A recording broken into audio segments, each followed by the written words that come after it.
Hi everyone, Joe Adams here, U.S. immigration lawyer based in Los Angeles. Today we have a really special guest.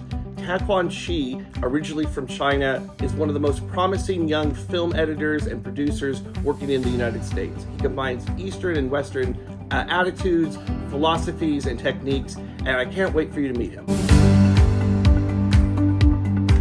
Tanxuan, thank you so much for joining me today. I really appreciate you sharing your insight and experiences. It's an honor. You're so welcome. Oh, thank you.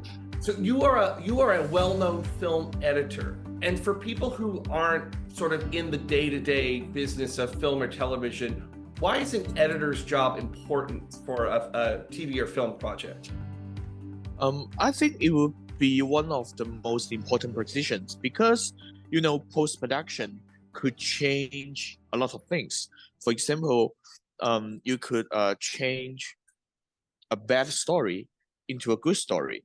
You can change something long into something very short but very interesting, and use or also if in the production you got some bad images. I'm sorry, I repeat again. If in the production you get some bad footages, in the editing we can fix it. Maybe we have some new ideas to make it into a good storytelling. So I think this is why important. There's a phrase I've heard, in novelists and editors in literature: don't be afraid to kill your babies. People fall in love with their own projects, Yes. and the novel ends up being way too long, the film ends up being way too long. So it's your job to come in and say, what do we actually need? Yes. Did you always know that you wanted to go into filmmaking, or when did you decide that you wanted to become a filmmaker? Actually, it's when I in high school, which is 2008, because you know that Chinese film market is one of the biggest film markets in the world. For now, um, there's a lot of theaters in every city in China, so the movie industry is pretty good. So since 2008, when I was in high school, I always go to the theater to watch a bunch of good movies, Hollywood movies, or the Chinese movies like kung fu, action, something. And one day, I just sit in the theater. I just have an idea, boom, just blow in my mind, like, if I have a story and I shot it by myself, what would it be? So yeah, when like since 2008, I have a habit. In that time, I have already watched every movie in the theater, like buy tickets by myself. So yeah, yeah, and I'm very poor as a student because all of my money I spend in the theater. So but one day I just want to be a director. Just suddenly explode in my mind. Yeah, yeah. And when I was in university, 2011, I go to Beijing Film Academy, so to start my filmmaking life. That's why. Who were the influences that you took on, either Chinese filmmakers or Western or American filmmakers? Who inspired you?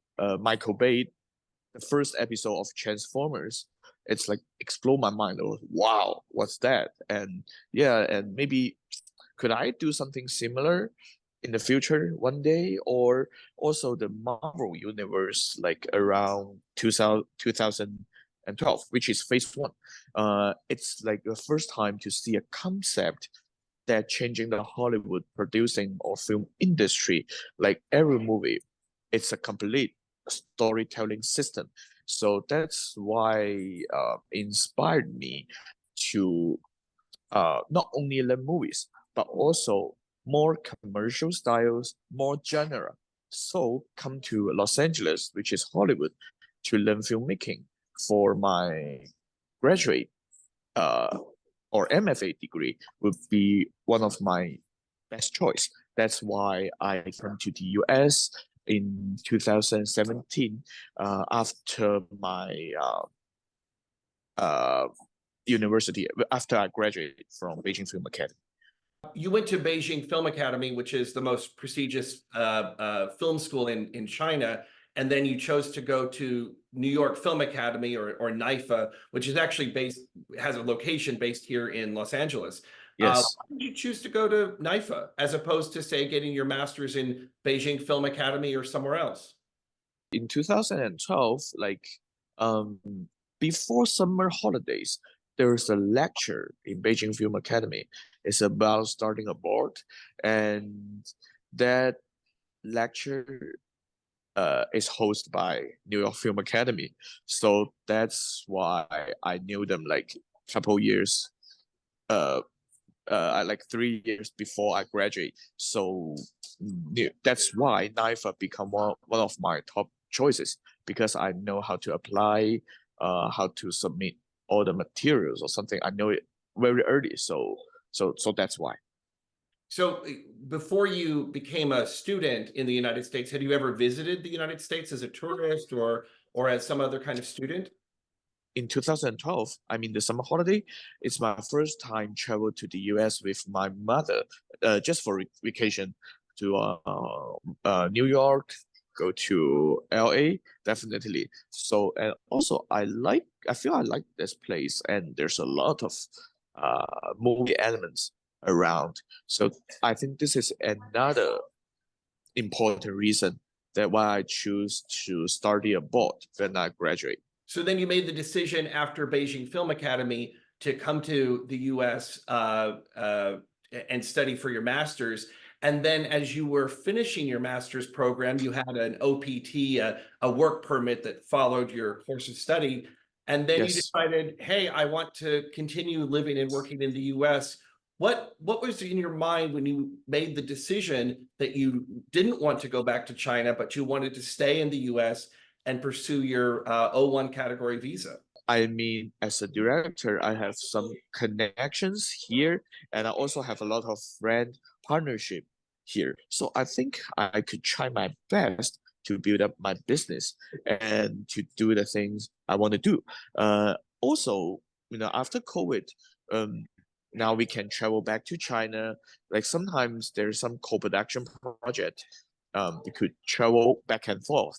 And last but not least, I think after a couple years of study, I'm be familiar with this area. So I like this place. I mean, it's like a very easy decision in a very short time. What do you have in store for the future? What kind of stories are you wanting to tell? What kind of projects are you working on in the next few years? I want to tell Asian stories or uh, Chinese stories in a Hollywood way and find some stories with commercial potential, but also especially original ideas. Because in the past couple years, a lot of Asian TV shows, movies, or Asian stories would be very hot in Hollywood just in the past 2 to 3 years. For example, before COVID, right, the Parasite, the Korean film, won the Oscar, and like a lot of Korean TV shows is very popular in the streaming platforms, and also in the past 2 years, a lot of uh, Chinese or Chinese American filmmakers they have great success in Oscar or other very famous film festivals. So it's the best opportunity. I mean, it's the best opportunity or the timing that for Asian filmmaker to show their talent to tell their story in Hollywood. This is the best time ever. For you, as someone who grew up in China and spent a lot of time in Beijing, what would you say the biggest differences about coming to the US are? What stands out to you as being the most different as someone who lives and works in the US now? I think maybe it's the culture differences.